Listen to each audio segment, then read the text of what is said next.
ran out of time in the what the fuck, so I'm just gonna do this separate Stickam Rap-up video, I guess we'll call it. Yeah, so it was a good night last night. Lots of people showing up, which is nice. Some of the conversation was kind of, angry. Wasn't too bad though. Everett's vlog was in there, and we argued about some of the stupidest stuff. I mean, these subjectivists drive me insane.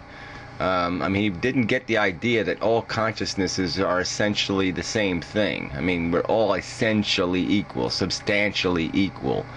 That what we're feeling and what we're experiencing, we're all the same level of consciousness. Nobody's got special super consciousness. And so I was just making the basic argument that the implication of that is that we sort of have to look out for each other's welfare, because if I care about what I'm feeling, the feelings are the same in the other person, so I should care about what they are feeling. I mean, it's the same thing. I mean, it doesn't matter who's experiencing the suffering. What matters is the suffering. And theoretically, it's the same for the pleasure. It doesn't really matter who's doing the happy stuff, as long as the happy stuff fucking happens.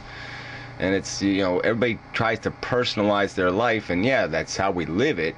But philosophically, you got to do better than that. Philosophically, you're not owned by your subjective self.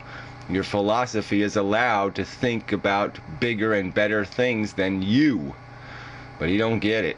A lot of people don't get it. And so that gets to the free will thing. Because that's, the modern mystical ended up back on that subject, and ended up arguing that with Remy. I had to finally kick him out of the room because it just got so fucking idiotic. He concedes there's no uncaused cause, but then he forces you to tie determinism, absolute determinism, to the subject of free will. And then he just doesn't want to separate the idea that there's theoretical possibilities and then there's real practical possibilities. I mean, theoretically, if there was enough information about every molecule and every atom put into a supercomputer, theoretically it could model the goddamn universe pretty well and predict what was going to happen pretty fucking well. Even if there was some quantum irregularity, it could account for that pretty well, and the model would be pretty accurate. But that's not even good enough. They can't even accept that notion. All they go by is, well, you haven't done it yet. You haven't done the experiment, therefore the whole theory is invalid. And it's just stupid. I mean, it's logically demonstrated. All the evidence that we can compile points to the fact that life is pretty deterministic. Atoms, we haven't seen an atom do a unique song and dance. They do the same predictable songs and dances. That's why things work. I mean, your computer wouldn't fucking work if fucking atoms could all of a sudden just say, no, I'm not going to play. I don't want to be part of the atomic structure. I want to break the rules of physics. No, it just doesn't work that way. They have to go where the tracks they've been laid for them, they have to travel. And we're doing the same fucking thing. We're acting out a script that was written 1,000,000 years ago, or 10 million years ago, or 10 billion years ago. I mean, the script was fucking written, and we're just acting it out. And it all seems like live performance, and it all seems unique and wow. We're all impressed with ourselves, but we're just doing what the arrangement of the matter compels us to do. It is obeying physical forces, and we are the byproduct of that arrangement. But what people just don't want to respect the fact that we're made up of trillions of arrangements. It's a very complex thing that we are. And so it all gets kind of lost in that nuance. But that's all it is. It's just nuance. It's nuance of detail. But theoretically, it's operating on very simple principles. Okay, and they're all based on cause and effect, not randomness, not spontaneous. Cause and motherfucking effect. Excuse my French, which isn't French. So anyway, so there was other conversation, during the night. Little, virtual reality cops in there all the time. I do try to push the idea that we are just basically desire machines. I mean, life is kind of futile. We're in the rat maze, just running around and around in circles, century after century, chasing cheese. And it doesn't really matter how we define the cheese. Each individual has a different definition of what cheese is. But it's all chasing. It's chasing, and we get half satisfied, and then we chase some more, and then we get half satisfied, we chase some more.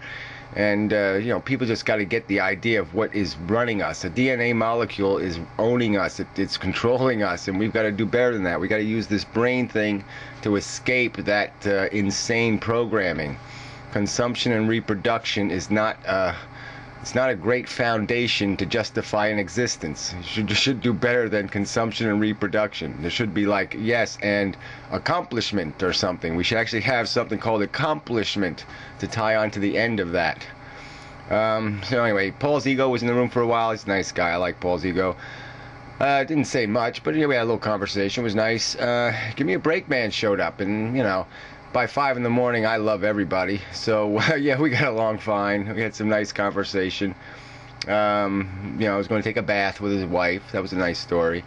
And got an update on the dog, and it's, it's okay. Face isn't permanently broken. No scars. So it was a good conversation. Thought Smiter was in there a long time. Got to give a thank you for that. Long time participant to that evening. Got a sore ass for his trouble. He was in there so long.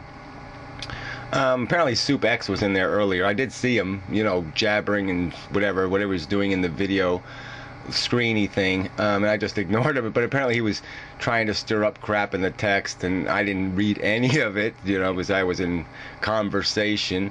And so I just find it kind of funny that he was basically attempting to spam the room.